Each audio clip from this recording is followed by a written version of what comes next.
Division Nellore పట్టణంలో ఈరోజు rally నిర్వహించడం జరుగుతుంది.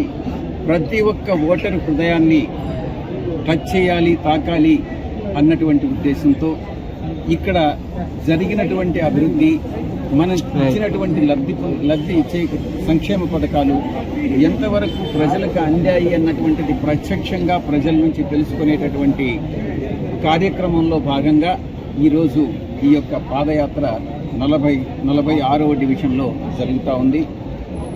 గౌరవ ముఖ్యమంత్రి వర్యులు శ్రీ జగన్మోహన్ రెడ్డి గారి నేతృత్వంలో అందించినటువంటి సుపరిపాలన 5 సంవత్సరాల కాలం, అది ప్రజలకందరికీ కూడా వివరించి భవిష్యత్తులో రాబోయేటటువంటి సార్వత్రిక ఎన్నికల్లో 5 సంవత్సరాల కాలం మరింత మెరుగైన సుపరిపాలన అందించాలన్నటువంటి లక్ష్యంతో ప్రజలందరినీ కూడా ఈరోజు పేరున ప్రతి ఒక్కరిని కూడా మేము అభ్యర్థించడం జరుగుతూ ఉంది.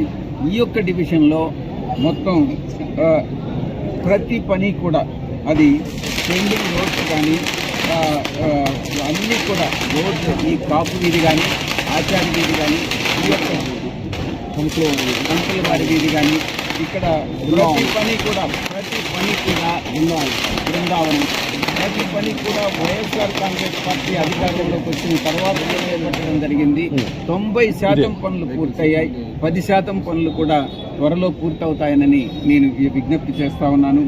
ఇక ల్యాండ్ని, భూమి కొన్ని అసోసియేషన్స్కి, వాళ్ళ కన్వెన్షన్ సెంటర్స్కి, టెంపుల్స్ కానీ, చర్చెస్ కానీ ఇవన్నీ కట్టుకునేదానికి, మాస్క్స్ కానీ కట్టుకునేదానికి వాళ్ళ అభ్యర్థనని మన్నించి గౌరవ ముఖ్యమంత్రి వర్యులు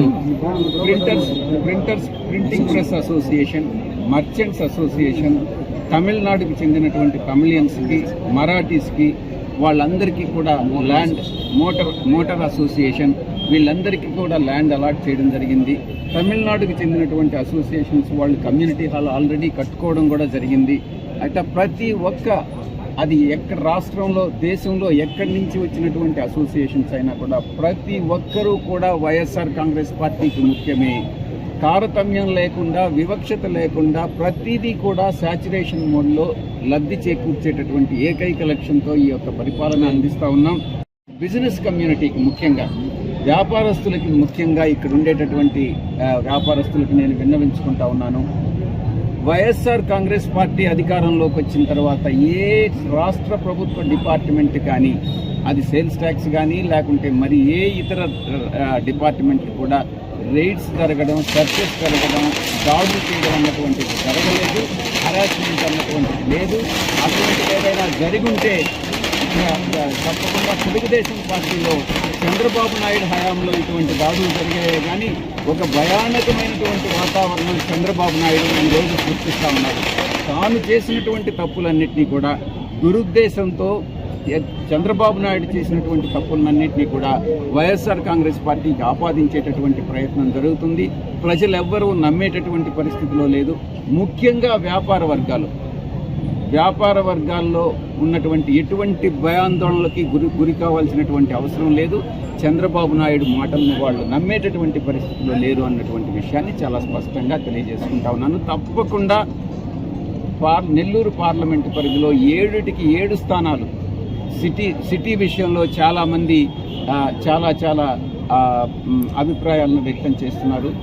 తప్పకుండా గతంలో పోల్చి చూసుకుంటే ఇంకా ఎక్కువ మెజారిటీతో సిటీ మేము గెలుస్తాం. 7 స్థానాలకు 7 స్థానాలు గెలుస్తాం. పార్లమెంటు స్థానం కూడా గెలుస్తాం. ఈ దుష్ప్రచారంతో కానీ లేకుంటే దురుద్దేశంతో చేసేటటువంటి చంద్రబాబు నాయుడు ప్రచారాన్ని ప్రజలు ఎవరు కూడా నమ్మరు, నమ్మకూడదు.